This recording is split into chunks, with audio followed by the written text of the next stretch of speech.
Shalom, shalom bien-aimés dans le Seigneur. Nous allons partager la parole de Yeshua sur les mariages religieux ou nuptial. Nous allons poser la question aux critiques si cela est biblique ou pas. Père, nous te bénissons, nous t'exaltons, Adonai, Père céleste. Adonai, aide-nous, donne-nous l'explication de ta parole au nom de Yeshua. Amen. Chers bien-aimés, nous voulons poser la question aux Écritures concernant les mariages religieux ou nuptials et que nous voyons cette pratique dans nos assemblées et nous tous on est grandis dedans. On est grandi dans ces choses, raison pour laquelle que nous voulons vérifier dans les Écritures si ces pratiques est biblique ou pas, si la doctrine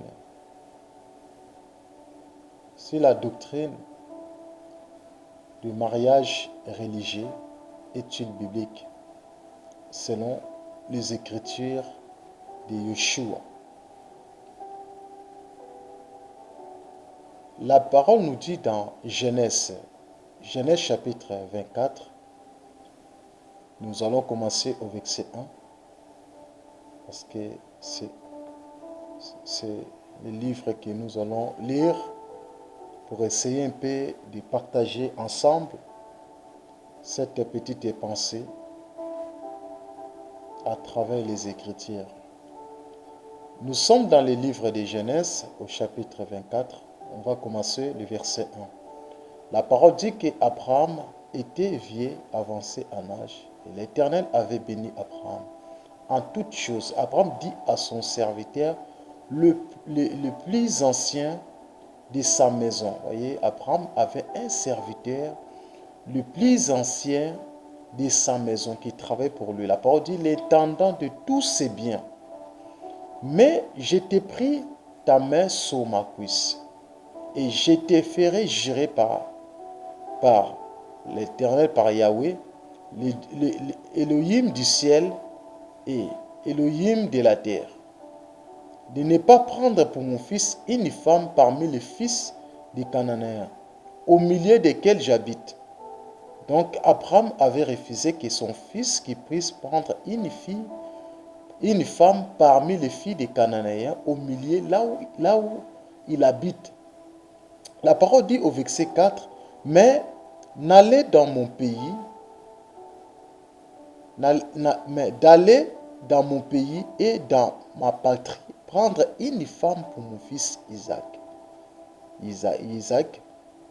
Le serviteur lui répondit, « Peut-être la femme ne voudra-t-elle pas me suivre dans ce pays-ci? Devrais-je mener ton fils dans le pays d'où tu es sorti? » D'où tu es sorti? On est où là déjà? D'où? Le serviteur lui répondit, peut-être la femme ne voudra-t-elle pas me suivre dans ce pays-ci? Devrais-je mener ton fils dans le pays d'où tu es sorti? Abraham lui dit, garde-toi d'y mener mon fils. Yahweh, Elohim du ciel, qui m'a fait sortir de la maison de mon père et de ma patrie, qui m'a parlé et qui m'a juré en disant, je donnerai ce pays à ta postérité lui-même. En fera son ange devant toi, et c'est de là que tu prendras une femme pour mon fils. C'était la promesse. Si la femme ne veut pas te suivre, tu seras dégagé de ce serment que je t'ai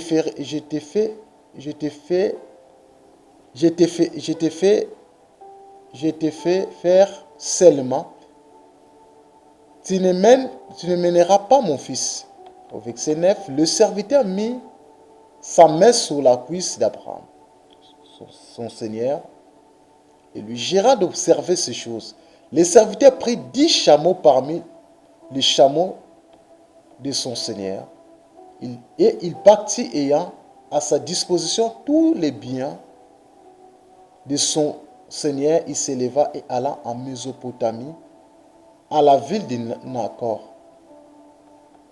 Il fit reposer les chameaux sur leurs genoux, hors de la ville, près d'un puits, au temps du soir, au temps où sortent celles qui vont puiser de l'eau. Et il dit, Yahweh, Elohim de mon Seigneur Abraham, fais-moi, je t'ai pris rencontrer aujourd'hui ce que je désire, et use de bonté envers mon Seigneur Abraham. Voici, je me tiens près de la source d'eau, et les filles des gens de la ville vont sortir pour puiser de l'eau, que la jeune fille à laquelle je dirai, penche ta criche, je te prie pour que je bois, et pour que je bois, et qui répondra, bois, et je donnerai aussi à boire à tes chameaux, soit celle que tu as destinée à ton serviteur Isaac, et par là je connaîtrai que tu uses de bonté envers mon Seigneur. Il n'a pas encore fini de parler que sortit sa criche sur l'épaule Rebecca née de Bethuel, fils de Milka, femme de Nacor, frère d'Abraham. C'était une jeune fille très belle de figure. Elle était vierge et aucun homme ne l'avait connue. Elle est descendue à la source et remplit sa criche et remonta. Voyez, nous lisons cette histoire, on peut lire ça, on peut lire tous les chapitres, tous les versets, tous les chapitres. Nous allons remarquer que ici, Abraham, il avait choisi la femme pour son fils Isaac. Donc Abraham, il avait décidé à la place de son fils pour que les serviteurs le plus anciens qui puissent aller chercher une femme pour son fils Isaac.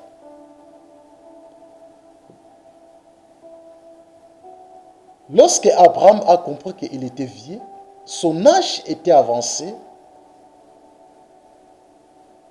Abraham a envoyé le serviteur le plus ancien de sa maison, le tendant de tous ses biens, afin d'aller chercher une femme pour son fils Isaac. Donc c'est le père qui fait le choix pour son fils. Raison pour laquelle, si nous retournons dans le livre des commencements Genèse, nous voyons que le Seigneur, Yahweh, le Seigneur lui-même, il avait fait le choix pour le frère Adam. Donc Adam, il n'avait pas fait le choix lui-même. Mais c'est le Père du royaume, le Créateur Elohim, qui avait fait le choix à sa place. C'est pour cela qu'il avait dit qu'il n'est pas bon que l'homme soit seul. Donc, lui-même étant que le Créateur, il avait vu le besoin de la personne, il a vu les besoins d'un homme. Il avait fait le choix à la place d'Adam. Voyez? Donc le Seigneur, lui-même, il fait d'abord le choix pour nous. Donc si tu es enfant d'Elohim, tu crois à la parole de Yeshua. Donc avant de se marier, le Seigneur fait d'abord le choix à nos places. Le Seigneur décide d'abord à nos places. Et nous voyons dans le cas d'Abraham, lorsqu'il a envoyé le serviteur le plus ancien pour aller chercher une femme pour son fils. Donc ça veut dire que c'est le père qui choisit la femme pour son fils.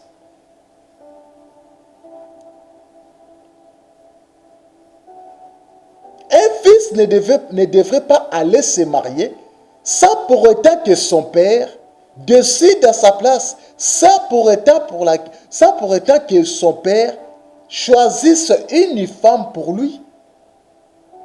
Ça ne sera pas un beau mariage.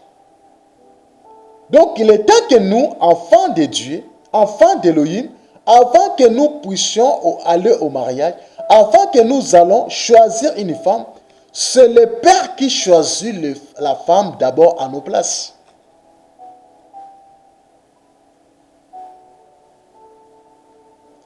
Le serviteur le plus ancien, il est parti chercher une femme. Et cette femme-là la trouva auprès de criches d'eau. il avait trouvé cette femme qui s'appelle Rebecca. Voyez? Lorsqu'il a trouvé Rebecca, le père, il était d'accord. Parce que Abraham avait dit d'aller dans son pays pour trouver une femme pour son fils, une femme dans ma patrie.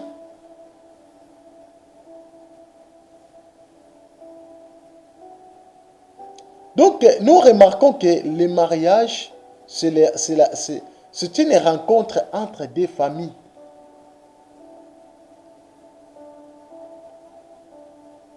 Le mariage, selon la Bible, le mariage selon Elohim, selon le Seigneur, le mariage, c'est une rencontre entre deux familles. Lorsque les deux familles ils se rencontrent, ils vont discuter. Et c'est le parent, à la fin, c'est le parent qui bénit. Et les enfants, c'est les parents qui bénissent les mariés.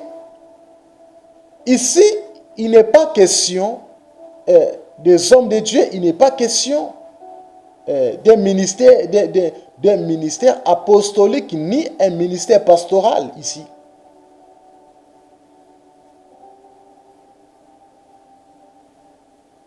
Le mariage, il est question des familles.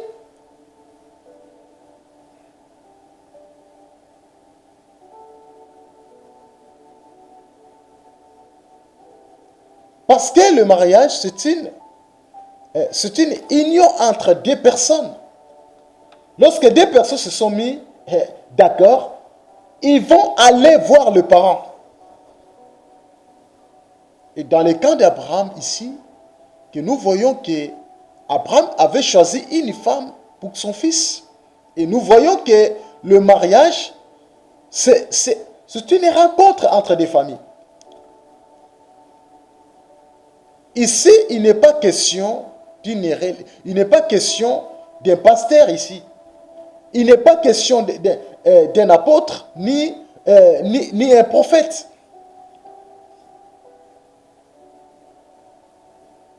Parce que ici, c'est la famille d'Abraham et la famille d'Isaac et la famille de Rebecca qui devaient se rencontrer pour se mettre en accord, afin que leur mariage soit validé. Donc c'est les parents qui valident le mariage. C'est les parents qui valident le mariage. Voyez le parcours le serviteur le plus ancien de la maison d'Abraham. Le travail qu'il a fait pour trouver une femme.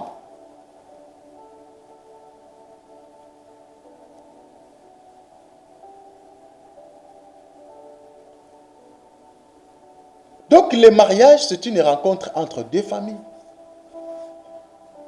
Ce n'est pas question d'une église locale. Ce n'est pas une église qui décide. Ce n'est pas une église qui valide en fait le mariage. Le mariage d'abord c'est Elohim, c'est le Dieu créateur. Celui qui met deux personnes ensemble. Et les deux personnes là, le Seigneur, le Seigneur va le guider vers leurs parents. C'est les parents qui bénissent le mariage.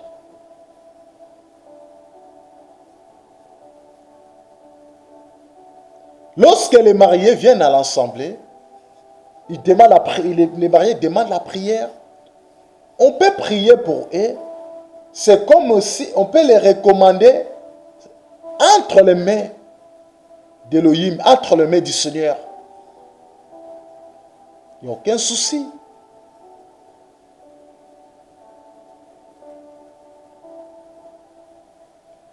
Mais lorsque nous parcourons dans les Écritures, et nous vérifions où se trouvent les mariages religieux ou nuptiales. Les mariages religieux, n'a aucun fondement biblique, selon les Écritures. Et d'où vient cette doctrine? D'où vient cette doctrine des mariages religieux? Qu'aujourd'hui nous pratiquons des choses et nous ne connaissons pas d'où ça vient. C'est ça le problème d'aujourd'hui. C'est ça le problème de nous, les enfants d'Élohim, nous les chrétiens. On pratique beaucoup de choses, mais on ne sait pas d'où ça vient. Si tu poses la question, un chrétien va dire, nous on les fait, hein. Nous on les fait, nous ça ne nous dérange pas, nous on les fait. Mais il faut savoir, il faut que tu te poses des questions, d'où ça vient.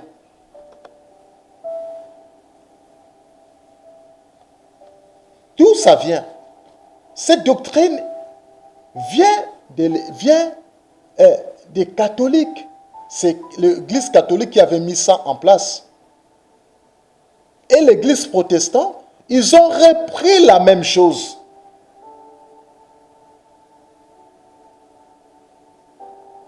Ils ont repris la même chose. Et vers le XIe siècle, selon les conciles de Latran, ils avaient rendu obligatoirement la présence des prêtres pour légitimer les mariages. Ça veut dire pour valider en fait les mariages. Donc des prêtres de l'église catholique, c'est eux qui devraient remplacer le parent.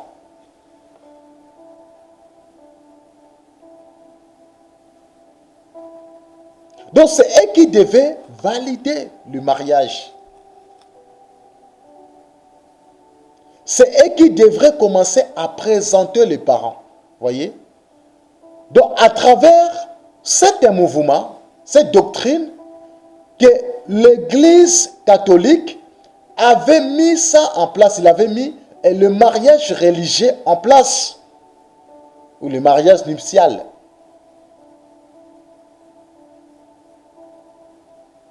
L'église catholique, ils voulaient déformer. Ils avaient déformé les pensées d'Élohim, le pensée du mariage dans les Écritures. Raison pour laquelle aujourd'hui, il y a beaucoup de croyants, beaucoup de chrétiens, beaucoup des assemblées qui pratiquent ces choses. Parce que d'où viennent ces choses? Vient de l'église catholique. Vers le XIe siècle.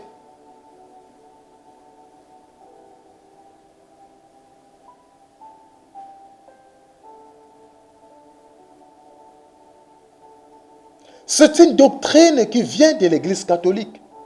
Et protestants, l'église protestante aussi, ils ont repris la même chose.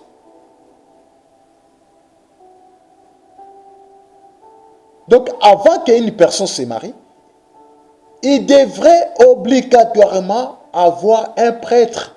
C'est le prêtre qui devrait dire un mot, qui devrait valider. Si le prêtre ne dit pas un mot, ce mariage ne sera pas validé. Ce mariage ne sera pas honoré. C'est pour cela que nous voyons aujourd'hui, il y a des pasteurs qui disent que quand ils prient pour les mariés, ils disent que je décide à partir d'aujourd'hui, je vous déclare que vous êtes devenus des mariés. Or, le pasteur n'a pas droit, il n'a pas le droit de déclarer ce mot. Ne déclarer ça, de déclarer. De faire une déclaration à partir d'aujourd'hui, je déclare que vous êtes devenus des mariés. C'est les parents, c'est la place des familles. C'est la famille, c'est le parent qui devrait déclarer ces choses. Et nous pratiquons des choses sans se rendre compte. Ce sont des choses qui n'ont aucun fondement biblique, qui n'est pas biblique.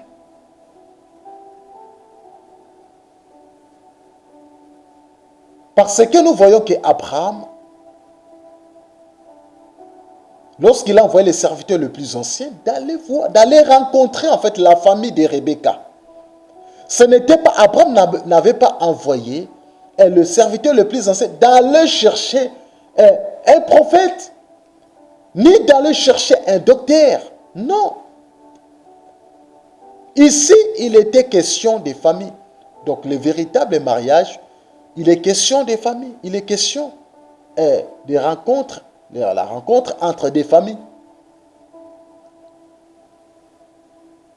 C'est les parents qui bénissent les mariages. Ce n'est pas le pasteur.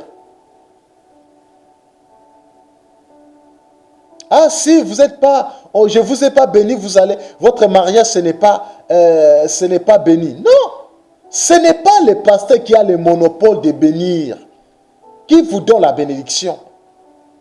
Déjà, vous recevez, lorsque vous êtes marié, auprès de la famille, là, la famille vous valide là. Ça y est, c'est bon. Le Seigneur a déjà agréé. Le Seigneur a déjà validé. À part Elohim sur la terre, c'est nos parents qui nous bénissent.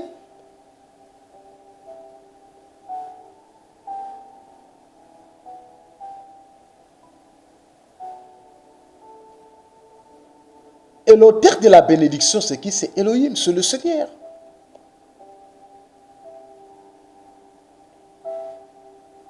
Oh, je ne me sens pas à l'aise parce que je n'ai pas fait les mariages religieux. Les mariages religieux, mes frères et sœurs, ce n'est pas biblique. Il n'y a aucun verset biblique. Demande à ton pasteur là qui te prêche. Demande à ton apôtre, demande à ton prophète qui te montre, il te montre dans la Bible. Il te donne un verset biblique.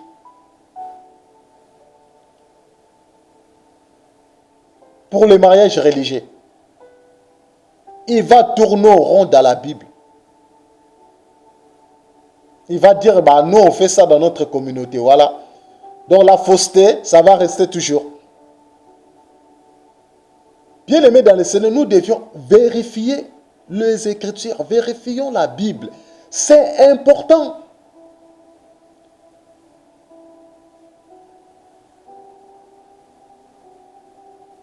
Le mariage religieux, c'est la fausseté. Le mariage religieux n'a aucun fondement biblique. Ce n'est pas biblique. Lorsque les protestants, l'église protestante, ils ont repris la même chose. C'est pour ça des mouvements évangéliques, les mouvements, tous les mouvements, on a reçu la fausseté. On a grandi dedans. On a baigné dedans.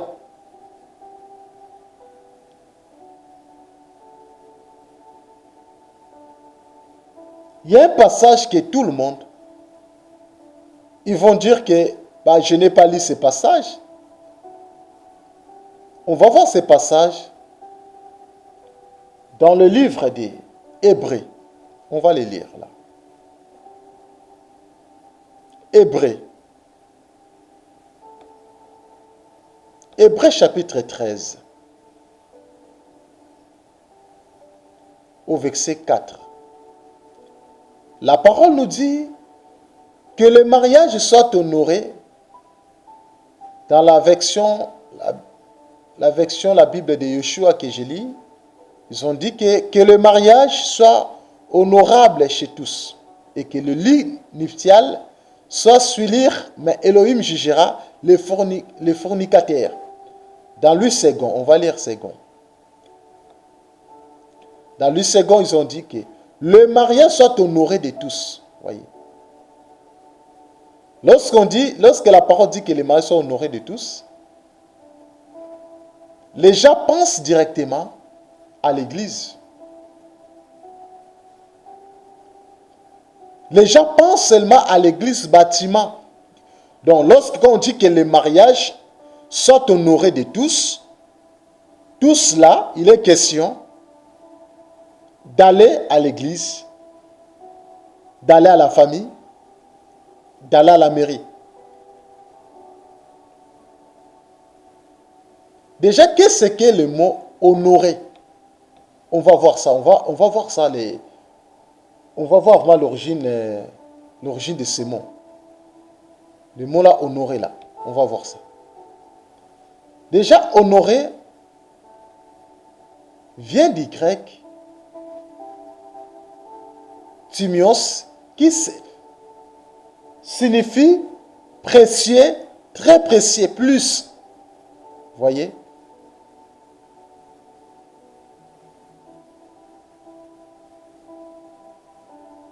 Donc ici, il n'est pas question, lorsque la parole nous dit que les mariages sont honorés de tous,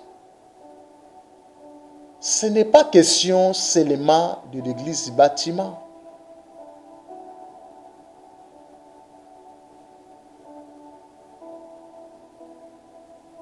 Les païens aussi, ils devraient aussi apprécier aussi les mariages. Lorsque tu fais un mariage là, tout le monde va apprécier ça.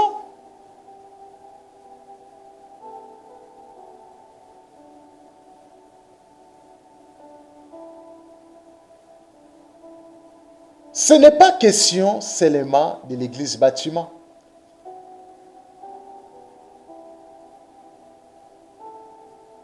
Les mariages sont honorés de tous.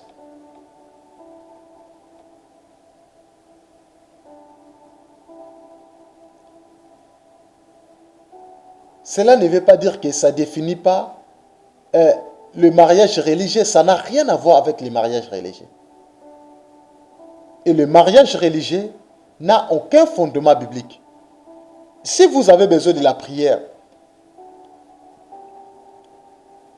on peut prier pour vous, si vous voulez la prière. Vous pouvez prier ensemble. On peut adorer le Seigneur ensemble. Ce n'est pas mauvais de louer Elohim ensemble, de adorer Yeshua ensemble.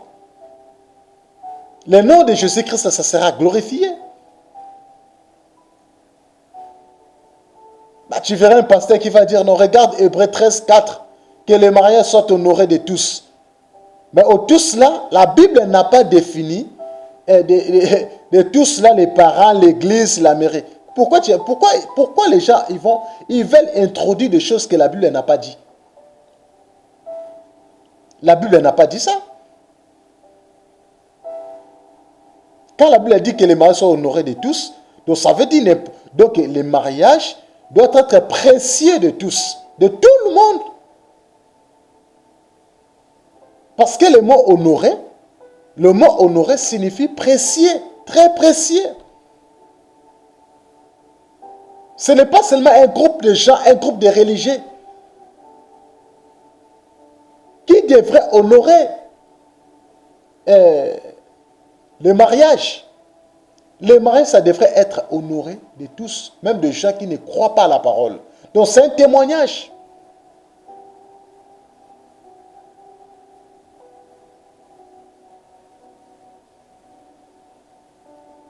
Donc le mariage religieux n'a aucun fondement biblique. Ceux qui le font, ils font ça pour faire plaisir de leur pasteur. Ils font ça, peut-être ils sont dans l'ignorance. Mais le mariage religieux n'a aucun fondement biblique. Mais nous disons que on peut prier pour vous. Mais ça n'a rien à voir avec les mariages religieux. On peut prier pour vous à la maison. On peut prier pour vous dans le parc et partout. Dans un restaurant. Et toi-même aussi, le jour de ton mariage, tu peux prendre aussi les micros, tu peux exhorter aussi, tu peux encourager aussi les autres.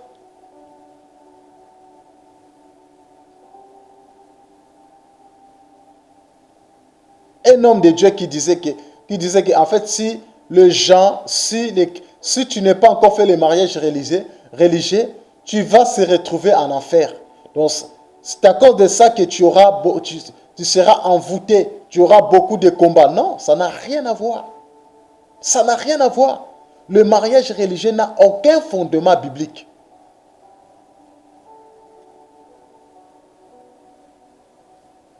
N'a aucun fondement biblique. Parce que la bénédiction nuptiale, c'est une liturgie spécifique pendant laquelle les époux échangent des promesses mutuelles et les prêtres demandent la bénédiction divine sur la vie conjugale et familiale. Donc ça n'a rien à voir avec La parole. C'est l'Église catholique qui avait mis ça en place. Même vers le 15e siècle, après Yeshua, après Jésus-Christ.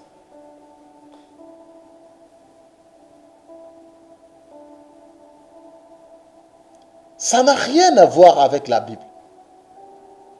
Bien-aimés dans le Seigneur, nous devions vérifier la parole. Les Écritures, c'est très important. Vérifions la parole.